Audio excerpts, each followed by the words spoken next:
Everybody, Aaron Dillon here, Managing Director of AG Dillon Co. We're a venture capital firm focused on pre-IPO companies with investment funds for individual investors, family offices, financial advisors, and institutional investors.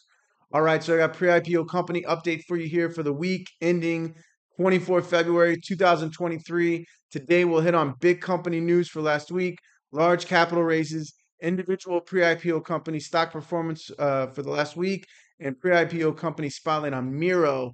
It's the business collaboration platform. Okay. Epic Games creator is the creator for Fortnite and Unreal Engine. They announced the 2022 trends for their Unreal Engine business.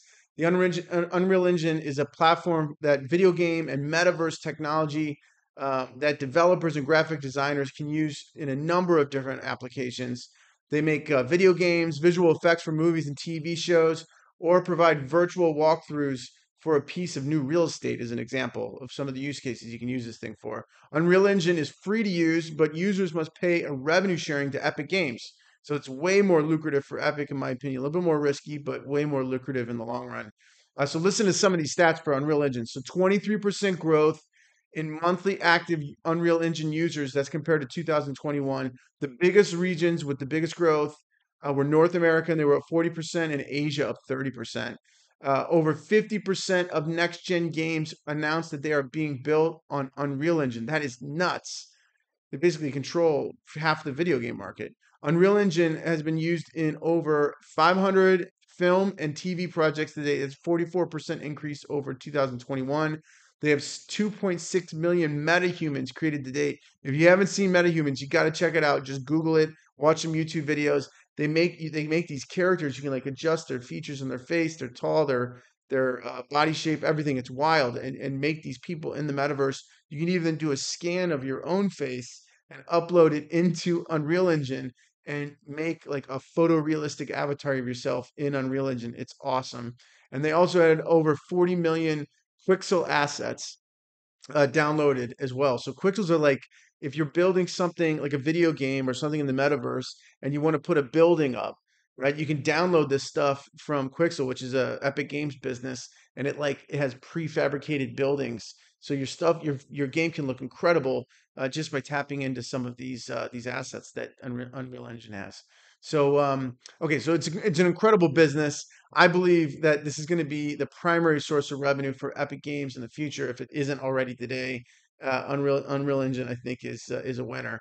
And Epic has a $15.3 billion current valuation. That's based on secondary market pricing data. That's down 51% from the $31.5 billion valuation in April of 2022. That was the last primary financing round. Okay, Canva, the online graphic design platform, launched Canva for Campus this week. This is a good one. So universities can get full Canva suite for staff and students for just the price of the staff licenses. So that's a great deal. So like you got 60 staff and 5,000 students. You pay for 60 licenses. All 5,000 students get it for free. So here's the rub, and this is like a quote directly from Canva. With this new offering, we're bridging the gap between school and the workplace, creating a natural pathway for students to become advocates and catalysts for adopting Canva in their future workplaces. Right? So like you got to get your hooks into them early, right? You get them in college, they love the technology, they love the platform, they go to work, they use it there. So Canva's got more than 110 million monthly users. They posted a $40 billion valuation in September of 21. That there's no secondary market trade on those guys, so I'm not sure where the valuation kind of pegs today, but I'm sure it's down from there, similar in line with the rest of the market. Okay, so NFT volume is way down, and now there's new NFT exchanges with 0% commission. It's like the one-two punch for these poor people. All right, Blur launched in October of 2022 with 0% commission. It's gobbling up market share. So in February of 2023, they posted an 80% of global NFT trading. That's a huge amount of market share in just a few months time. So in response, OpenSea has moved their commissions down to 0% on a temporary basis. And I'm just like, I'm not sure, how that's going to work, like temporary basis. I've never seen a business go to zero and then raise rates again back up to something that it was before. Blur raised an $11 million seed round from last year from Paradigm. And following its October 2022 launch, Blur is now looking to raise between 15 and $30 million at a $700 million valuation. That is a little mind blowing to me considering they have no revenue model. But I'm assuming with that much customers, they're going to find a way to make money at some point in the future, and that's what these VCs are banking on. So OpenSea is a $5.4 billion current valuation based on its primary financing round of 13.3 billion in December 2021 and secondary market trading. Okay, so it was a light week for big capital raises, but I'm going to highlight two. So Tome, that's how I'm pronouncing it, is an AI presentation builder. So think like ChatGPT from OpenAI, but it builds presentations for you at work, right? It's kind of cool. Build the graph, you tell them what it wants. Like, I want a picture, I want a slide that says X. They give you a picture. They style it in the right font size, the right location in the page. It could be very useful. I can see how that could be very useful. They raised a $43 million Series B at a $300 million post-money valuation. They have an incredible list of investors. Lightspeed, Coatue, Greylock, and 8VC are just a few. Another firm with the spotlight is Kratos Studios. It's an Indian Web3 game developer. So Web3 games allow players to create their own economy of sorts, right? So Web3 is like decentralized. So gamers can basically trade game assets outside of the game and then use those assets back inside the game. That's what I've been told.